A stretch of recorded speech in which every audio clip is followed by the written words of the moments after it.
Open news Bareilly. बुधवार को बरेली पहुंचे सीएम योगी आदित्यनाथ ने बरेली की जनता को 3405 करोड़ रुपए की 170 विकास योजनाओं की सौगात दी है। इस दौरान उन्होंने 705 करोड़ की 113 परियोजनाओं की सौगात दी है और 2700 करोड़ की परियोजनाओं का शिलान्यास भी किया। आपको बता दें कि बिथरी चैनपुर में बन रही रामगंगा नगर और ग्रेटर बरेली में बन रही आवास से परियोजनाओं का भी शिलान्यास किया। ये परियोजना 2275 करोड़ की है। मुख्यमंत्री योगी आदित्यनाथ बुधवार को दोपहर 1 बजे बरेली क्लब मैदान में जनसभा स्थल पर पहुंचे। मंच पर वित्त मंत्री सुरेश कुमार खन्ना, कैबिनेट मंत्री धर्मपाल सिंह, राज्य मंत्री अरुण कुमार, सांसद संतोष गंगवार, धर्मेंद्र कश्यप ने राम मंदिर का मॉडल देखकर सीएम योगी का स्वागत किया। उन्हें गदा व रामचरितमानस की भी भेंट की गई। इसके बाद पीएम आवास योजना के लाभार्थियों को प्रमाण पत्र वितरित किए। पुष्पा देवी, लखपति देवी, प्रियंका कुमारी, शहाना बेग, लक्ष्मी आशा व अन्य लाभार्थियों को मंच पर सहायता राशि दी गई। इस मौके पर बरेली की सेपक टकरा खिलाड़ी शिवानी और एथलीट अमन सिंह को सम्मानित किया गया।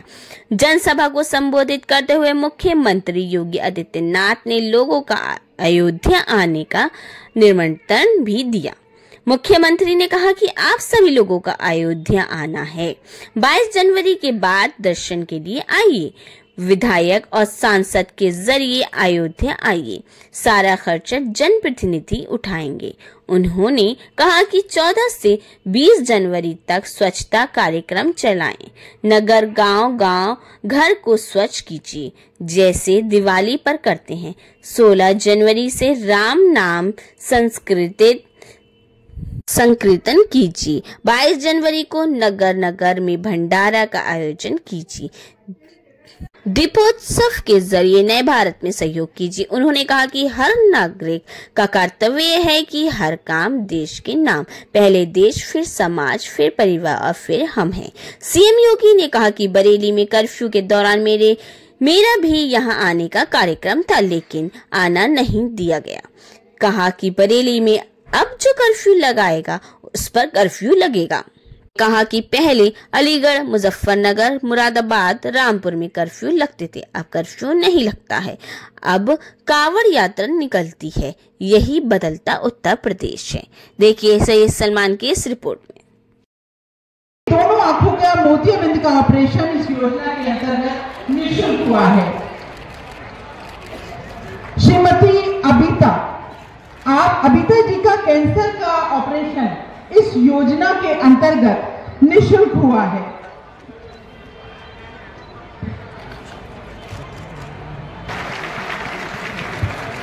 भारत माता की, भारत माता की, भारत माता की।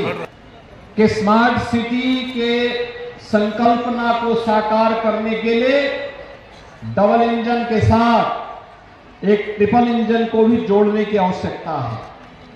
और मैं आभारी हूं बरेली की जनता जनार्दन का कि उन्होंने भारतीय जनता पार्टी के कार्यों पर विश्वास किया, प्रधानमंत्री मोदी जी के विजन पर विश्वास किया और मोदी जी का जो विजन है वही हमारा मिशन है। और उस मिशन को आपने अपना आशीर्वाद देकर के श्री उमेश गौतम को यहां पर महापौर के रूप में चुना। मैं इसके लिए हृदय से आपका अभिनंदन करता हूं। बरेली के विकास, रोजगार और बरेली को वास्तव में नाथ नगरी के रूप में स्थापित करने की परिकल्पना को साकार करने वाली इन परियोजनाओं के लिए आप सभी बरेली के मतदाता भाइयों और बहनों को मैं हृदय से बधाई देता हूं। जनप्रतिनिधियों को इसके लिए हृदय से धन्यवाद देता हूं।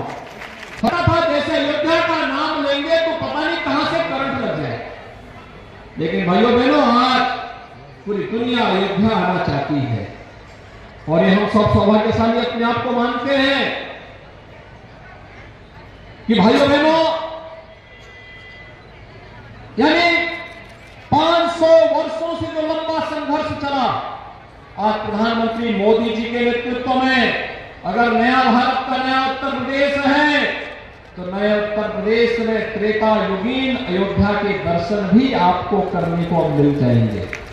अयोध्या की जितनी भी परियोजनाएं थी, उन परियोजनाओं का लोकार्पण हम लोगों ने प्रधानमंत्री मोदी जी के कर कमलों से 30 दिसंबर को संपन्न कर दिया है और अब 22 जनवरी को भगवान राम के भव्य प्राण प्रतिष्ठा कार्यक्रम की तैयारी चल रही है। कल ही मैं अयोध्या में था। तमन्नी देवी जी, आप आज आदित्य योगी से मिली हैं, कैसा लग रहा है आपको? हमें बहुत अच्छा लगा बेटा। क्या बोले वो आपसे? कुछ नहीं बोले, जो पूछे कि आपके लिए बनवाई थी, आपने कोई परेशान तो नहीं किया? हाँ। उनका कोई नहीं किया, हमारा अच्छा से आँख बन गया। तो अब आपका जो भी आपने इससे अपनी बीमारी का जो भी इलाज किया था, क्या करवाया था आपने? आंखें बनी थी हमारी। आंखें बनी थी। कोई 1 रुपया किसी अस्पताल में कहीं दिया आपने? नहीं, सब फ्री हुआ? हाँ, सब फ्री। कैसी लगी ये योजना योगी जी की? हमें बहुत अच्छी लगी बेटा। हम तो जिस कभी सोचते भी नहीं थे कि हम योगी से मिलेंगे बेटा। आपका सपना साकार हुआ? हाँ, सपना साकार हुआ। चलिए, धन्यवाद माता जी। हाँ। अपिता जी, जैसे कि अभी आपको आदित्यनाथ योगी के हाथों से आपको जो आयुष्मान कार्ड का एक वो मिला है, तो इसमें आप क्या कहना चाहेंगी? मैं ये कहना चाहूँगी कि मैंने तो कभी सपने में भी ये नहीं सोचा था कि मुझे उनके दर्शन हो पाएंगे, और अब मुझे ऐसा लग रहा है कि मुझे बहुत अच्छा लग रहा है। और 22 तारीख की बात है, तो मैं जैसे दीपावली मनाते हैं उसी तरीके से दीपावली मनाऊंगी सुबह से, और रात में दिए भी जरूर जलाऊंगी। आप का जो बीमारी थी, जैसे याद हुआ कि आप कैंसर से पीड़ित थी, तो आपका सारा पैसा जो है सरकार ने दिया? हाँ, सरकार ने दिया मुझे। मैं दिल्ली में इलाज चलता है मेरा। अच्छा।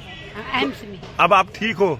ठीक तो हूँ, इलाज लंबा चलेगा। अच्छा। और दवाई चल रही है, लेकिन ऑपरेशन हो गया। योगी जी ने कुछ आपसे बात भी की थी? क्या बात की थी वो आपसे? मुझसे ये बात की थी, आप जरा मतलब आपके लिए कोई पैसा तो नहीं गया? मैंने कहा नहीं, मुझे कोई भी पैसा नहीं गया। और बोले इसमें तुझे कहते हैं टेंशन मत लेना, खुश रहना। मैं खुश रहती हूँ।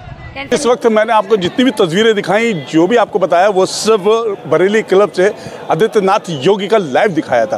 और यहाँ पर उन्होंने काफ़ी 34 करोड़ से भी ज़्यादा लोगों को, लाभार्थियों को यहाँ पर उन्होंने अभी है, और यहाँ पर उन्होंने सबका लोकार्पण किया है। और कुछ लाभार्थियों को भी यहाँ से उन्होंने चेक दिए हैं किसी, और बहुत सी ऐसी बातें कही हैं जो यहाँ के बरेली की आवाम के लिए बहुत ख़ास और थी। उन्होंने ख़ास तौर से ये भी कहा कि 22 जनवरी को यहाँ पर जो अयोध्या के लिए जो राम मंदिर बनाया गया है, उसका जो वहाँ पर लोगों को आमंत्रण भी किया है। उन्होंने ये भी कहा है कि 22 जनवरी के बाद वो अयोध्या पहुँचे। मैं उनको इनवाइट कर रहा हूँ, जितने भी बरेली के लोग हैं उनको सांसद और विधायकों से मिलना पड़ेगा और अपनी वहाँ पर नाम वो लिखवा दें। और आपको जैसे कि बता दूं कि इस वक्त यहाँ पर वो बड़े खुश और बहुत अच्छे से गए हैं, और यहाँ पर जितने भी लोगों ने उनका हाथों हाथ स्वागत भी किया, और जितने भी यहाँ पर उन्होंने इस वक्त 34 करोड़ से भी ज़्यादा की जो उन्होंने यहाँ पर किया है, जो उन्होंने यहाँ पर लोकार्पण किया है, उस लोकार्पण के बारे में बता दूं कि इन्होंने बरेली को एक ऐसा मोड़ दिया है जो यहाँ पर एक यूपी में पहला एक ऐसा शहर होगा जिसको लोग देखने के लिए यहाँ पर आएंगे। क्योंकि यहाँ पर जिस तरह से उन्होंने काम यहाँ पर जो किया जा रहा है उनके हाथों से, वो काम एक बिल्कुल सराहनीय काम है। और आगे भी इसी तरह से मैं आपको अपडेट कराता रहूँगा। बने रहिए मेरे साथ। कैमरा पर्सन मुस्तफ़ा के साथ मैं सैयद सलमान, D7 न्यूज़ बरेली।